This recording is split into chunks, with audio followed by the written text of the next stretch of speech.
Hello दोस्तों, KLD classes में आप सभी का स्वागत है। इस समय भारत और चीन के बीच में बहुत ही अधिक विवाद बढ़ चुका है। डेली आप न्यूज़ पेपर और न्यूज़ चैनल के माध्यम से, जो न्यूज़ चैनल होते हैं, आप हर जगह से देख रहे हैं कि भारत और चाइना के बीच में डेली अपडेट किया जा रहा है। ऐसे में हमें यह भी जानना होगा कि भारत के पहले प्रधानमंत्री और प्रेजेंट टाइम में जो प्रधानमंत्री नरेंद्र मोदी जी हैं, इनका दोनों का कैसा रिलेशन था इस चाइना देश के साथ। अगर देखा जाए कहाँ कहाँ पे समानताएं हैं भारत के पहले प्रधानमंत्री नेहरू जी और मोदी जी के बीच में। हाल ही में लद्दाख में हुई झड़पों से कम 20 भारतीय जवान शहीद हो गए हैं। ये घटनाएं कब हुई हैं? तो ये 15 और 16 जून को 2 दिनों के बीच में घटनाएं हुई हैं, जिससे चीन के प्रति हमारी मौजूदा सरकार की नीति की ओर ध्यान गया। इस रिश्ते के सैन्य, रणनीतिक और आर्थिक पहलुओं को मैं इन क्षेत्रों में कहीं अधिक योग्य लोगों को छोड़ता हूं, क्योंकि आप जानते हैं कि सैन्य ताकत में देखा जाए तो कौन आगे है, रणनीति के बारे में बात किया जाए या आर्थिक पहलुओं पर कितना नुकसान होगा दोनों देशों को। और आपने देखा कि नुकसान होना शुरू हो गया है जब से भारत ने 59 चीनी ऐप को बैन कर दिया भारत में। तो ऐसे में जो नुकसान हो रहा है तो ये तो हो रहा है, लेकिन मैं आज भारत के प्रथम प्रधानमंत्री और वर्तमान प्रधानमंत्री की चीन नीति की अनूठी समानताओं की ओर ध्यान खींचना चाहता हूं। यह सब जानते हैं कि राजनीतिक विचारधारा के मामले में जवाहरलाल नेहरू और नरेंद्र मोदी दो अलग अलग ध्रुवों पर खड़े हैं। मोदी हिंदू मुस्लिम सौहार्द के प्रति, नेहरू की प्रतिबद्धता या वैज्ञानिक शोध और तकनीकी शिक्षा में उनकी दिलचस्पी से इत्तेफाक नहीं रखते हैं। अपने आलोचकों के प्रति मोदी का रवैया नेहरू की तुलना में कहीं अधिक खराब या कठोर है। इन सभी असमानताओं के बावजूद हमारे सबसे बड़े और सबसे ताकतवर पड़ोसी के प्रति नेहरू और मोदी ने उल्लेखनीय रूप से एक जैसे व्यवहार का प्रदर्शन किया है। हमारे पहले प्रधानमंत्री की ही तरह हमारे वर्तमान प्रधानमंत्री ने भी इस विश्वास के साथ काम किया कि चीन की कम्युनिस्ट पार्टी के शीर्ष नेताओं के साथ निजी दोस्ती विकसित करने से दोनों देशों के लोग भी एकजुटता के गहरे बंधन से बच जाएंगे। लेकिन दोनों प्रधानमंत्रियों ने, जैसे भारतीय प्रधानमंत्री पहले प्रधानमंत्री नेहरू जी ने, उसी प्रकार से वर्तमान में प्रधानमंत्री ने भी इसी तरह से धोखा खाया है। जैसे जवाहरलाल नेहरू ने 1954 में माओ तसे तुंग और झाऊ एनलाई से बात करने के लिए चीन गए थे। उनके मेजबानों ने उन्हें खुश करने के लिए उनके स्वागत में बीजिंग की सड़कों पर करीब 10 लाख लोग जुटाए। बाद में नेहरू ने अपने एक मित्र को लिखा कि चीनी लोगों की ऐसी जबरदस्त भावनात्मक प्रतिक्रिया मिली कि मैं अभिभूत हो गया। भारत लौटने पर नेहरू ने कोलकाता में एक विशाल आम सभा को संबोधित किया। यहाँ इस सभा में लोगों से कहा कि चीन के लोग जंग नहीं चाहते, वे लोग अपने देश को एकजुट करने और गरीबी से छुटकारा पाने में व्यस्त है। चीन में हुए भव्य स्वागत के बारे में नेहरू जी ने टिप्पणी भी की, यह इसलिए नहीं हुआ कि मैं जवाहरलाल नेहरू हूँ और मुझसे कोई अलग गुण नहीं है, बल्कि इसलिए हुआ क्योंकि मैं भारत का प्रधानमंत्री हूँ। इस तरह से नेहरू जी ने कोलकाता आम सभा में अपने पूरे विस्तार से बताया कि हमारे साथ क्या क्या वहाँ पे प्रदर्शन किया गया, चीन सरकार ने किस तरह से दिखावा किया और वहाँ की जनता ने किया, और चीनी लोगों ने अपने दिलों में जिसके प्रति प्यार सजो रखा है और जिसके साथ वह दोस्ताना संबंध बनाए रखना चाहते हैं। ऐसा लगता नहीं है कि हमारे जो मौजूदा प्रधानमंत्री है ने इस भाषण के बारे में पढ़ा या सुना है। फिर भी इसकी भावनाएं अप्रैल 2018 में, जब भारत के प्रधानमंत्री नरेंद्र मोदी और चाइना के राष्ट्रपति शी जिनपिंग अप्रैल 2018 में, जहां से ये कोरोना वायरस फैला है, वुहान का जो शहर, वहीं पे इनकी बैठक हुई थी अप्रैल 2018 में। शी जिनपिंग से मुलाकात के बाद दिए गए नरेंद्र मोदी के भाषण में प्रमुखता से प्रतिध्वनि सुनाई देती है। मोदी ने अति भावुक होकर अपने चीनी समकक्षों से कहा था कि अनौपचारिक शिखर बैठक से अत्यंत सकारात्मक माहौल बना है और व्यक्तिगत रूप से आपने इसमें बड़ा योगदान किया है। यह भारत के प्रति आपके प्रेम का ही संकेत है कि आपने बीजिंग से चीन में मेरी 2 बार मेजबानी की है। भारत के लोग सचमुच गर्व कर रहे हैं कि मैं भारत का पहला प्रधानमंत्री हूं जिसका स्वागत करने के लिए आप 2 बार राजधानी से बाहर आए। मोदी ने कहा कि कैसे भारत और चीन की संस्कृतियां नदियों के किनारे पर आधारित हैं, कैसे पिछले 2000 वर्षों से 1600 वर्षों तक भारत और चीन ने वैश्विक आर्थिक विकास के लिए इंजन का काम किया है। ऐसी स्पीच मोदी जी ने चीन के वुहान शहर में दिया था। इसके बाद दूसरी बैठक के बारे में बात किया जाए, वुहान की बैठक से पहले सितंबर 2014 में अहमदाबाद में भी एक बैठक हुई थी, जिसमें दोनों नेताओं ने साबरमती नदी के तट पर विशेष रूप से लगाए गए झूले में बैठकर बातचीत की थी। इसके बाद मई में मोदी ने भारत के प्रधानमंत्री के रूप में चीन की पहली यात्रा की थी।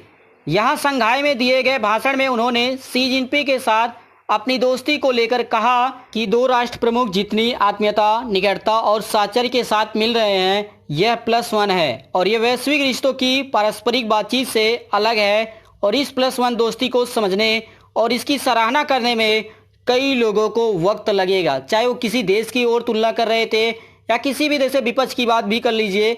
मोदी और शी जिनपिंग के बीच पिछली शिखर बैठक अक्टूबर 2019 में महाबलीपुरम में हुए थे। इसके बाद भारत सरकार की वेबसाइट ने दोनों नेताओं की मुलाकात पर एक फोटो गैलरी लगाई है। इसके साथ दिया गया ब्यौरा कुछ इस तरह से है कि 7वीं सदी में चट्टान को काटकर बनाए गए स्मारकों और मूर्तियों की पृष्ठभूमि में ऐसे बहुत ही लंबा दिया गया है।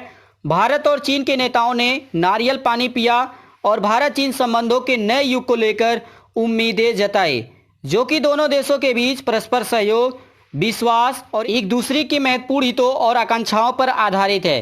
पिछले 6 वर्षों में जब से नरेंद्र मोदी भारत के प्रधानमंत्री बने हैं, उनकी जिनपिंग के साथ 18 बार मुलाकात हो चुकी है। ये बहुत ही अधिक मुलाकात है। अगर भारत और किसी भी विदेशी ऐसे चाहे राष्ट्रपति हो या प्रधानमंत्री के बीच में देखा जाए तो सबसे अधिक 18 बार अभी तक मुलाकात हो चुकी है, बस मात्र 6 सालों में देखा जाए। वुहान स्पिरिट और चेन्नई कनेक्ट की यह अभिव्यक्ति नेहरू के हिंदी चीनी भाई भाई का अध्ययन संस्करण है। यदि भारतीय प्रधानमंत्री और चीनी कम्युनिस्ट पार्टी के चेयरमैन मित्र हो सकते हैं तो दोनों देशों के लोगों को भी मित्र होना चाहिए। यह तर्क इसी तरह आगे बढ़ा तो अब पता चला है कि जैसा जवाहरलाल नेहरू इनसे पहले समझ चुके थे कि चीनी सौहार्द और उसके इरादों पर भोले भाले तरीके से भरोसा करना गलत था, क्योंकि जिस तरह से 1959 और 1962 में जो घटनाएं हुई थी उसके आधार पर कोई भी प्रधानमंत्री, कोई भी राष्ट्रपति किसी भी देश का वो चीन पर विश्वास नहीं कर सकता। यहाँ पर एक और ऐसी चीज़ के बारे में बात करेंगे जिससे आप सभी को पता चलेगा कि 1959 के बाद से 1962 में जो युद्ध हुआ था भारत और चाइना के बीच में, जिसमें भारत को बहुत ही हानि हुआ था, हार का सामना करना पड़ा था, तो इसके पीछे क्या कारण था और उस समय विपक्ष के लोग थे वो किस प्रकार से पार्टियों पे, सरकार के ऊपर आरोप लगा रहे थे। सितंबर 1959 में जब चीनी और भारतीय बलों के बीच बॉर्डर पर संघर्ष छिड़ गया था, तब आरएसएस के प्रमुख विचारक दीनदयाल उपाध्याय ने नेहरू की नाकाम चीन नीति पर आलेखों की एक सीरीज लिखी थी। दीनदयाल उपाध्याय व्यंग करते हुए लिखते हैं कि केवल वही अर्थात नेहरू जानते हैं कि किसी संकट को कब संकट न कहा जाए, बिना आग के कैसे धुआं निकाला जाए। उपाध्याय ने पूछा कि आखिर नेहरू की चीनी नीति नाकाम कैसे हो गई, क्या यह सिर्फ लापरवाही है या क्या यह कायरता है। इस तरह से कई बड़े बड़े सवाल भी पूछे गए, या फिर यह सैन्य कमजोरी, वैचारिक अस्पष्टता और कमजोर राष्ट्रवाद से प्रेरित राष्ट्रीय नीति का नतीजा है, जिसके कारण से भारत को 1962 के युद्ध में हार का सामना करना पड़ा।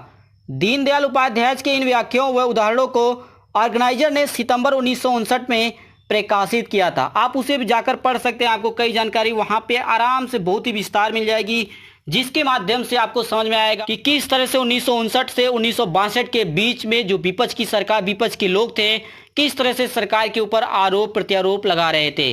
दीनदयाल उपाध्याय के प्रति नरेंद्र मोदी का अनुराग किसी से छिपा नहीं है।